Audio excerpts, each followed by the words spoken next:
Hello everyone, this is the topic right to education act 2009।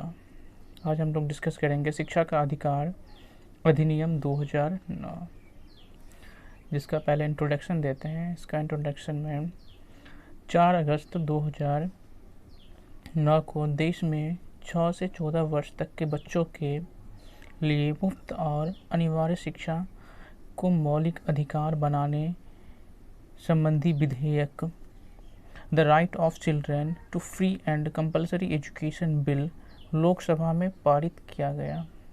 सबसे पहले यह bill जो है वो लोकसभा में पारित किया गया।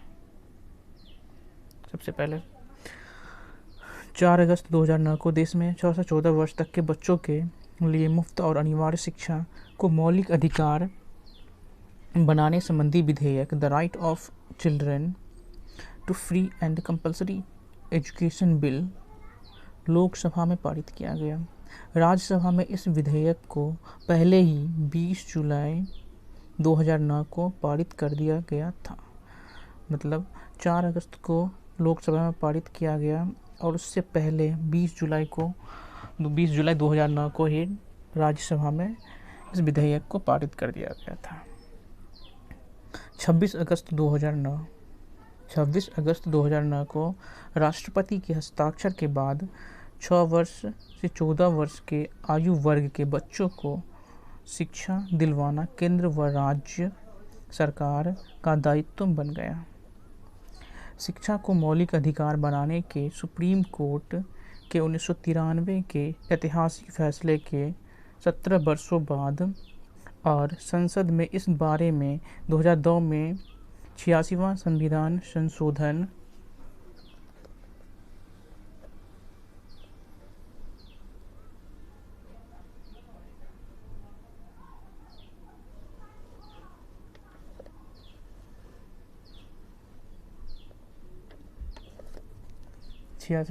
संविधान संशोधन होने के 7 साल बाद यह विधेयक दोनों सदनों में पारित हुआ।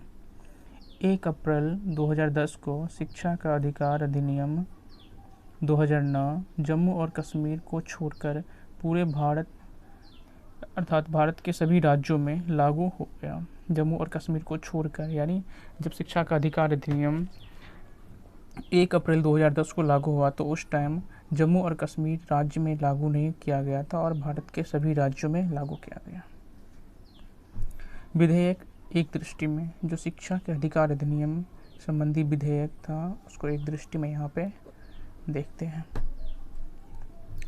6 वर्ष से 14 वर्ष के प्रत्येक बच्चों को प्रारंभिक शिक्षा पूरी होने तक किसी आसपास के विद्यालय में निःशुल्क और अनिवार्य शिक्षा का अधिकार होगा। अर्थात कोई भी बालक जो 6 से 14 वर्ष के आयु अंतराल के अंतर्गत आता है वह निःशुल्क और अनिवार्य शिक्षा प्राप्त कर सकता है।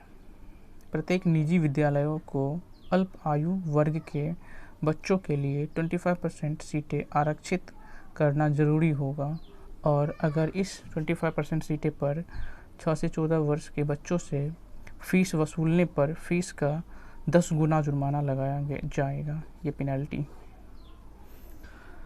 बगैर सरकारी मान्यता के चल रहे स्कूलों पर पहली बार 1 लाख रुपया और फिर मान्यता मिलने तक 10,000 रुपये के हिसाब से जुर्माना लगाया जाएगा।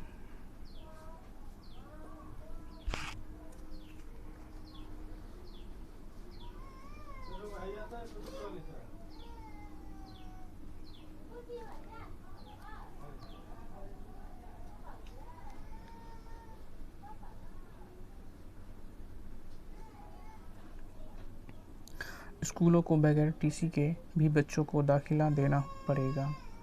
बच्चों को शारीरिक दंड देने वाले शिक्षकों पर सख्त कार्यवाही की जाएगी। अर्थात फिजिकल पनिशमेंट को बिल्कुल ही एबॉलिश कर दिया गया इस अधिकार के अंतर्गत। अर्थात शिक्षा के अधिकार अधिनियम 2009 के अंतर्गत फिजिकल पनिशमेंट को बंद कर दिया गया। अभिभावकों के इंटरव्यू या बच्चों की स्क्रीनिंग पर पहले 25,000 और गलती दोहराने पर 50,000 जुर्माना। अध्यापक निजी ट्यूशन नहीं पढ़ा सकेंगे। केंद्रीय सरकार शिक्षकों के प्रशिक्षण के लिए मानकों को विकसित और लागू करेगा।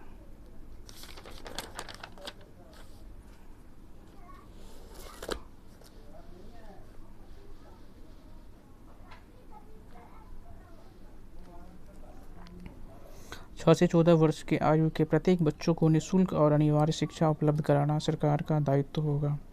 प्रत्येक बालक द्वारा प्राथमिक शिक्षा में प्रवेश, उपस्थिति और उसे पूरा करने को सुनिश्चित और मॉनिटर करना सरकार का कर्तव्य होगा। किसी बच्चे के पास आयु का प्रमाण पत्र नहीं होने के स्थिति में उसे विद्यालय में प्रवेश से रोका नहीं जाएगा। किसी विद्यालय में प्रवेश प्राप्त बच्चों को किसी भी वर्ग में रोका नहीं जाएगा और उसे ना ही विद्यालय से निष्कासित किया जाएगा जब तक कि वह प्राथमिक शिक्षा पूरा न कर ले।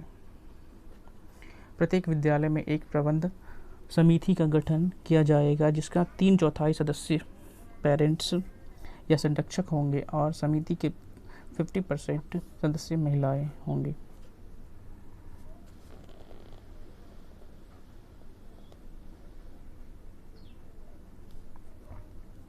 शिक्षकों को विद्यालय में उपस्थिति होने में नियमितता और समय पालन आवश्यक होगा।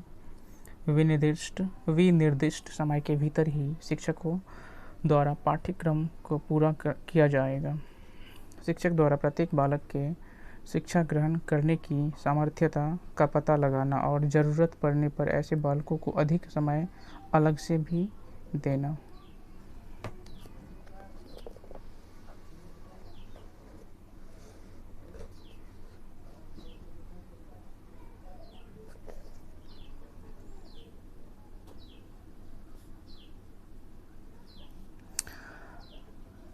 पाठ्यक्रम और मूल्यांकन प्रक्रिया करते समय निम्नलिखित बातों का ध्यान रखा जाना चाहिए। संविधान में प्रतिष्ठापित मूल्यों में अनुरूपता, बच्चों का सर्वांगीण विकास, बालकों के ज्ञान अंतःशक्ति योग्यता का निर्माण करना, पूर्णतः मात्रात्मक शारीरिक और मानसिक योग्यताओं का विकास, क्रियाकलापों, परियोजना और खेल खोज इत्यादि के जरिए शिक्षण करना। शिक्षा का माध्यम जहाँ तक संभव हो बालक के मातृभाषा में होगा।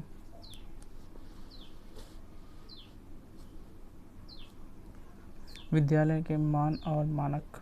कक्षा 1 से 5 के लिए प्रवेश किए गए बालक और शिक्षकों की संख्या 60 तक 2 शिक्षक, 61 से 90 तक 3 शिक्षक, 91 से 120 के मध्य 4 शिक्षक, 121 से 200 विद्यार्थी के मध्य 5 शिक्षक और 150 बालकों से अधिक 5 शिक्षक प्लस 1 प्रधानाध्यापक। 200 बालकों से अधिक छात्र शिक्षक अनुपात 40:1 और इस समय छात्र शिक्षक अनुपात 35:1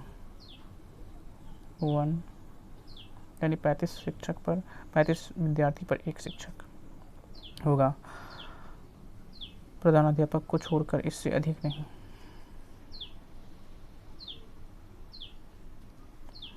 कक्षा 6 से 8 के लिए प्रत्येक कक्षा में कम से कम 1 शिक्षक प्रत्येक विषय जैसे गणित, विज्ञान, सामाजिक विज्ञान, भाषा के लिए होना चाहिए।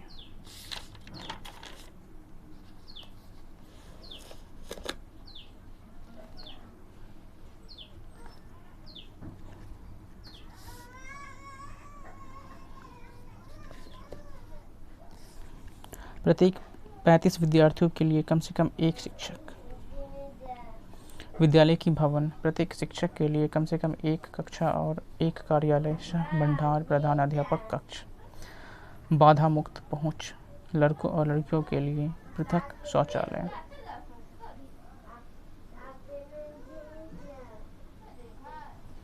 सभी बालकों के लिए सुरक्षित एवं पर्याप्त पेयजल की सुविधा। जहां दोपहर का भोजन विद्यालय में पकाया जाता है वहां एक रसोई की व्यवस्था।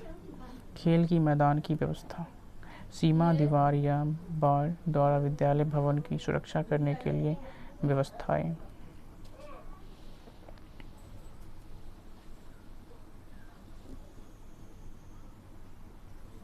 एक शैक्षिक वर्ग में कार्य दिवसों की या शिक्षण घंटों की न्यूनतम संख्या।